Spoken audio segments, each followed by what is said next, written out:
a quick video on Esther, the Queen of Persia. Esther, the Queen of Persia. It is such a delightful storyline, a real life account of a young woman who became queen. She was of Jewish descent. She was raised by her cousin Mordecai because she had lost her parents. Early in her life, she had lost her parents. Both of her parents had passed away. I am not exactly sure how this happened. Mordecai was basically her guardian. He raised her. And so, through a turn of events, and you can read about that in the book of Esther, the King Ahasuerus, was looking for a bride. He was looking for a wife, a new wife to be exact. And this is how Esther ended up at the palace among a whole lot of women, the virgins all around that they had brought in for preparation so that the king can make his choice of who he wanted to be the queen in the palace, the queen on the throne, the lady on his arm. And so Esther was one of these. A long space of time that they would get these ladies ready. The pamper treatments, I'm pretty sure it was etiquette and all of these things that they would take to get these women beautified and ready to be presented before the king. And so Esther was one of these. Now Mordecai, he had ties with the palace and he kept in contact with Esther. Esther's real name, her given name, was Hadassah. But when she was taken to the palace, Mordecai had advised her not to say anything concerning her Jewish background. And that is wisdom, and we can learn from that as women, that we don't have to tell every little single thing about our story up front. The Bible even says to let your words be few, and the Bible talks about not saying every something, every little piece of everything. Everything is not necessary. And because we as ladies, we have more words, and we tend to be more detailed than a man is. If we're not careful, we can give too much information. TMI, we can just give too much information.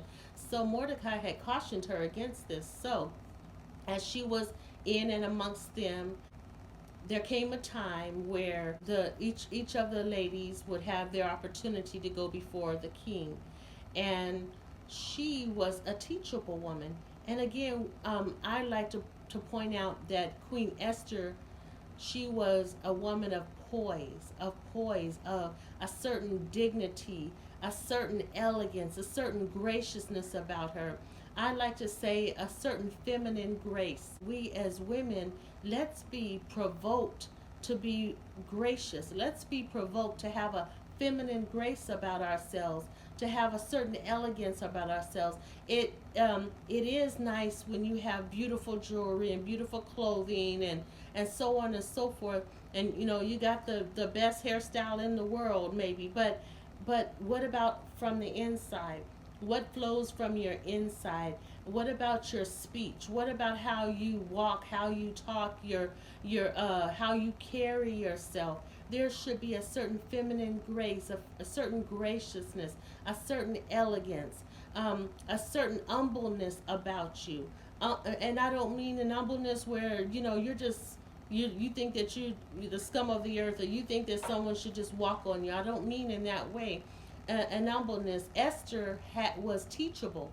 Esther spoke to Haggai, Hegai, if I'm saying it correct, and he was the keeper of the women, the keeper of the harem, and she inquired of him. She asked of him what she should take, how she should, she knew that he knew who the king was and what the king liked and didn't like and so on and so forth. And whatever he told her, that is what she did. That is what she took or what she wore or what have you. And so that showed that she had an humble spirit and she was teachable. She was teachable. And certainly when she went before the king, she found favor. She found favor. We know that God was all behind this, but she found favor in the eyes of the king. She was chosen to be queen of Persia. She wore the crown, and it was such a blessing. God had shown favor. He had shown his light on her. Okay, so you go on down in the story, and we know that when God blesses, he's not blessing us just to sit there and say, hey, yeah, God blessed me. When he puts you in a certain place, or gives you a certain promotion, or shines his light upon you, or spotlights you, or brings you before great men, there is a reason. Most likely there is some reason. He is going to be glorified in some way in how he has blessed you. And so Esther, as she's there is Haman. Now, Haman is wicked. Haman is evil. Haman hates the Jews. He hates the Jewish people. We know the Jewish people, they're God's chosen people, but he hates them. And he really hates Mordecai, Esther's cousin. As he sits, he's one of the king's right-hand men, the one that assists and is close to him, in his inner circle. And so he decides to manipulate a situation. He wants the Jews dead. And so he uses his influence with the king to manipulate and have the king to sign an ordinance, if you will, a law that cannot be revoked, that on a certain day, at a certain day and time, that the Jews will be killed. They're just literally just gonna, kill them. And Mordecai gets wind of this, and he gets a message to Esther. And when he gets this message to Esther, he says, who knows that maybe this is the reason. This is the reason why you probably have been brought to the palace for such a time as this, is the famous phrase. And he says, just because you sit there in your beautiful clothing and you got the crown on, you're in the palace, that does not mean you're exempt. You are Jewish as well. And so he passes this on to her, and she sends word back, tell all of them, all my people, everybody over there in the Jewish camp, tell them to fast and pray with me for 3 days, and then I'm going before the king. Now that had great significance, because going before the king unannounced, going before the king, and he had not sent for you, he had not called for you, could be certain death. She was risking her life and saying, I'm going to go before the king. I need to talk to him. There was a timetable. There was a date and time that they were going to begin to kill them. And so she had to do this. I really love that she was a woman, such a woman of purpose and understanding, that she pushed her plate back 3 days, 3 nights, and invited the others to come in unity and to seek God's face. There are some times in our life where we have to do more than just pray. Because the Bible, and I paraphrase, it says that these kind come not out except by prayer and fasting. There are strong men, spiritual strong men, in situations that require that we're going to need to push that plate back. And I'm not telling you how to fast. Some people do it in various ways and such. You have to seek God for yourself about that, or talk to your church leadership. But certainly we should be praying and fasting. There is a time for that, especially in hard cases. Being that this was a threat to their life, it was a hard case. So after her praying and fasting in 3 days, she goes before the king. God gives her favor. The king favors her and welcomes her, and God got her through, no death. And she invited him, and Haman to a feast of hers, a dinner of hers. She's throwing a dinner party. She's asking, will they come? Of course, they said yes. And I don't know what happened, that she didn't say anything the first time, but she ends up asking them a second time to come, and they come. And now the king is like, okay, what is it? What is it, my queen? I'm sure there's something on your mind, and he wants to know what it is. So she by the grace of God, she tells him, she says, well, there's a threat over my life. There's, a threat over my family's life and such. And he, the king wants to know, what are you talking about? Who's doing this? And when she points out Haman, it wasn't too good for Haman.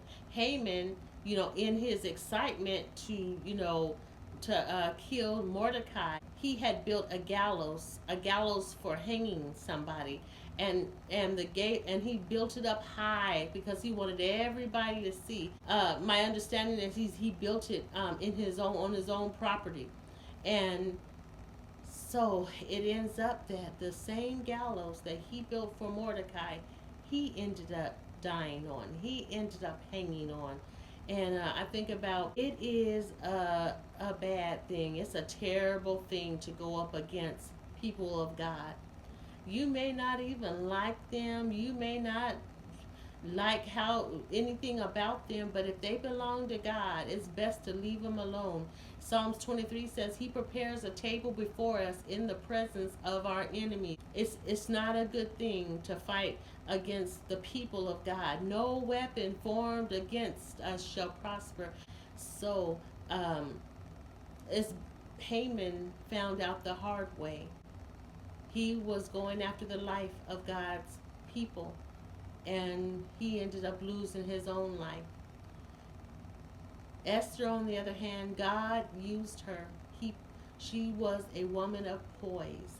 She was not just a woman that you would consider beautiful on the outside, but she had the characteristics, the integrity, and God had given her the courage, boldness to stand up and do what it was that she had to do to speak up on behalf of her people. And we as women, the same. I know in Proverbs 31, it says, the woman that fears the Lord, she shall be praised. I mean, so we want to not only work on our appearance or our presentation on the outside, but also the inside. The inside of us. We want, God has given us beauty for ashes, and turned our mourning into dancing. And we want our inside to reflect the image of Christ. We want to be beautiful on the inside as well as the outside. We want to carry that poise, that grace, that feminine grace before the Almighty God. And so this is the story of Esther in a nutshell. Read that book. It is good reading. It is very exciting, and you will get more details than I have revealed here. Just wanted to do a short video on this, and hope that you are provoked in this matter. Hope that you are provoked to be, if you, as a lady, to be a woman of poise, a woman of great character, a woman of courage in those times that we have to be. My name is Nichelle, and these are my notes.